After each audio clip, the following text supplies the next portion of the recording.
कौन ढोला तन दिखाई पे खींची रे अब पीछे काते कहता रे कि लड़का से गहूं काहे ढोआ करते हैं साला अधिया गहूं रोपल हड़े हाथा ना तो गहूं कैसे हो गला और ऊपर से हमार लड़का से गहूं तो ढोआ उतर रे तो का कहलवा ई ताले का हम कलिन ढोवे के हैं आइले ही तो घर से तो कहता के चाचा हम धो कने के धो आ सर कहता ही थे तो तारे खेत में से का हाथ ना गेहूं भइल तार बहिन के तो बाजी खेत रे बही तो एक वर्ष तोर बहिन तोर बेसियो लगे रे हैं तोहनी खाई में डाल रे तोहनी के काले गोली मारो काले देखियो सब चल ते देख गहूं फेंक गहूं निकल ढोल फेंक धर चल साला बदमाश कति का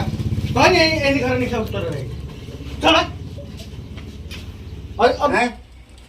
भागना तो तार बहिन के क्या चपला मारा कपड़ा फाट दी जावे ते मन तो वही तो गाले का हम ही कहले कि या के ढो कि पैसा खातिर ढो त पैसा खातिर के 5 रुपया तक दिहन तो जाके सिंघाड़ा किन खाई मोहन पले अरे ते लड़का के मारे वाला हमारा हड़े के ते लड़का के मारे वाला हड़े के रे तोहनी के दोनों भाई के देख ले में अकेले राजा से 10 दिन में खा लेबे 10 हमारे तन राजेश भी का जा 10 तोहनी के ना वो मुंगा मर नहीं तो का कहे तोहनी के हई हिम्मत के साला हई बाप रे बाप हई गहूं हाथ क्या लगले हमारा खेत के साला आ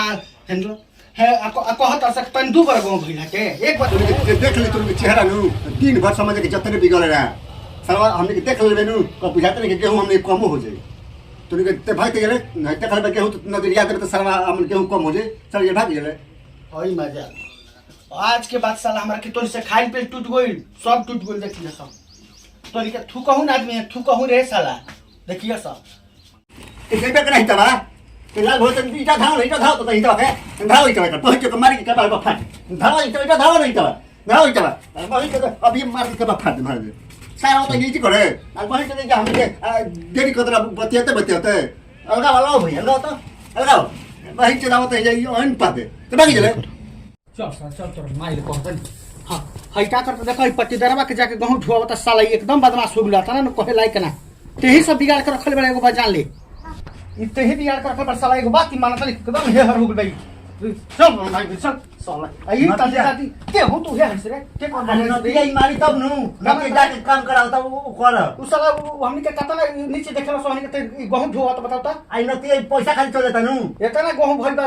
ओकर घर में गोदाम लागल बा हमनी के साला एक बार गहूं देले बाबू तोहरे चलते भइल बा हम ते बिगाड़ कर ते बिगाड़ कर मस्ती मत लेगा 10 किलो खा लेता छीटे के कहता कुछ छीटे नहीं 5 एक क्वेश्चन बा तोर लिखा तोहरे नती बा तोहरे निहर नतिया बिगाड़ देती देख आज नतिया मारता एकरा मुंह यो तो बहरन नतिया मुआ दम अभी जान मार तू न तू ताकत हो मार बाबू के त मारत थनी ई मारी हमार करे ई हमारला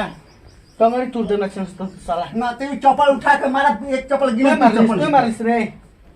पहले ढेर देखल डरामा हो भाग गेले भाग अभी भाग कह के अभी मारला हम जान ले माथा गरम आशा न तू चल जाता लइका का नहीं हनु ताली बजे मत तू चल चल ना चल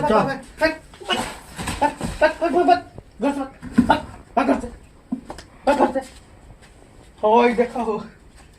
साला ये काम ना खाना करके बानी अभी ये रुकल भी लेके हमरा के सूती ह अभी जी रुकल हां मार बनी बाहर तभी मार लगा पैसा ला गहूं सुखवावे कहा था सुखवाओ तो नहीं हई पहाड़ी में बिया पानी नहीं देले पहाड़ी के पिया से मरती है पहाड़ी कहा जाने का करती है दादी साला ये सब ये लुकड़ी का परिवार में